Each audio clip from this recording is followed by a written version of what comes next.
Candidate number 1, Brooke Richards-Patterson. Thank you.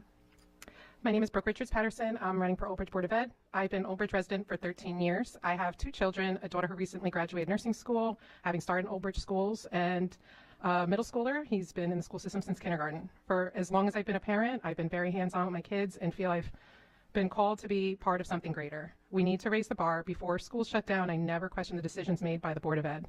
I'm certain that's the case for a large base of parents with kids in the system. It's to where we don't get a say in our own children and what they're exposed to or how they are learning. We aren't being directly informed, from curriculum to program cuts to budgeting setbacks. It's time to involve parents more in how we manage policies, budget, and education. We need more community involvement. We moved to Old Bridge for its educational rewards. It's what I hope to remain proud of. I have every child, stakeholder, and faculty member's best interests at heart. This may not be a paid job, but it's a serious job. I'd love to come together and work with one another, creating the most welcoming, efficient environment for our community. My values don't waver. If you have any questions, please feel free to speak to me, whether it's my social or here afterwards. Thank you. Okay, you're going to go first. What motivated you to run for the Board of Education? Thank you.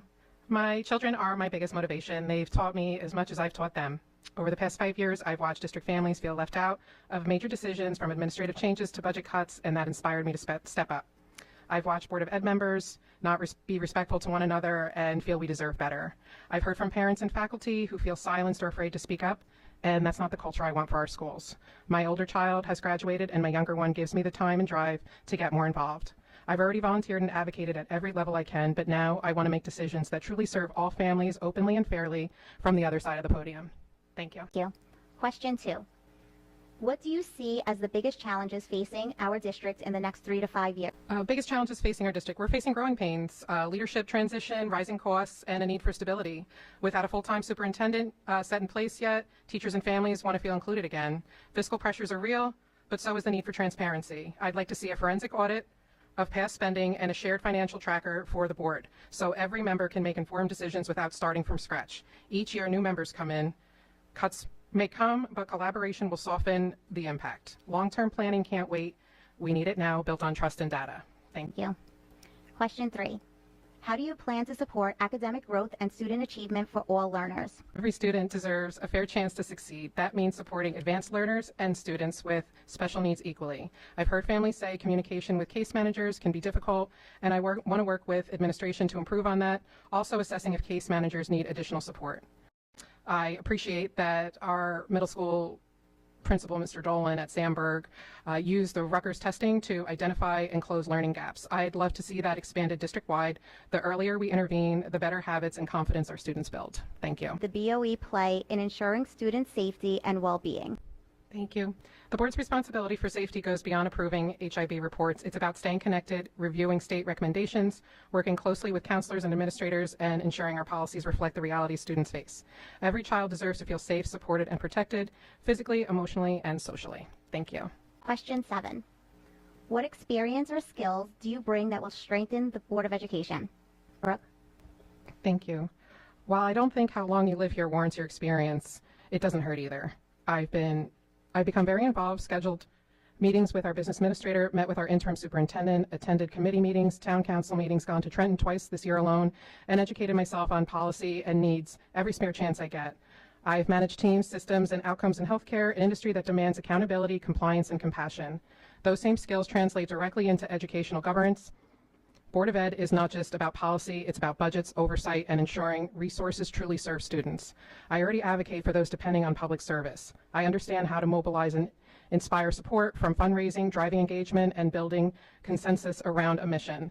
I don't just bring technical skill, I bring heart. I understand what it takes to balance family realities with institutional decisions. Thank you. Thank you. My approach to budgeting is simple. Education comes first, but accountability matters. With tax increases, families deserve transparency and smart spending. I'd like to analyze every grant, vendor, and software contract regularly to ensure value. We are currently working at preserving our clubs by offering Wednesday late buses, which means slightly rescinding necessary budget cuts for busing made a year ago. With this recent giant tax hike, we should be responsible with spending and budgeting. We should revisit the notes taken from the community stakeholders about busing alternatives and keep a play-to-pay option as a backup to any possibility of losing middle school or high school sports. I'm not willing to remove kindergarten nor ROTC. I do not believe they should even be considered non-mandatory. I want to visit each grant expiration date and cost before agreeing to said grants. I want to break down each software program and vendor costs and assess on a recurring basis if we need to shop around for more practical costs. I love the idea of one of our middle school planetariums being reopened for public use to generate income. I have also recommended bringing back night school to be put on the students this time, not the district, also in hopes to generate income and also offer faculty members more opportunity. I suggested promoting ad purchases at Lombardi Field and sat with our business administrator to discuss fundraising. I also want creative revenue ideas, reopening the planetarium for community events, offering student-led night programs, or exploring partnerships. We can be responsible and resourceful. Fiscal discipline funds strong programs. They're not in competition. They depend on one another. Thank you. Question 8. How should the district approach equity and inclusion to ensure all students feel represented and supported? Brooke? Thank you. The best approach begins with listening and data, not assumptions. We should regularly gather input from students, families, and staff, then use that feedback to guide measurable changes in policies and resources. Equity isn't just about cultural inclusion, it's also about access. Advanced coursework, extracurriculars, special education services, and enrichment programs must be equally reachable for all.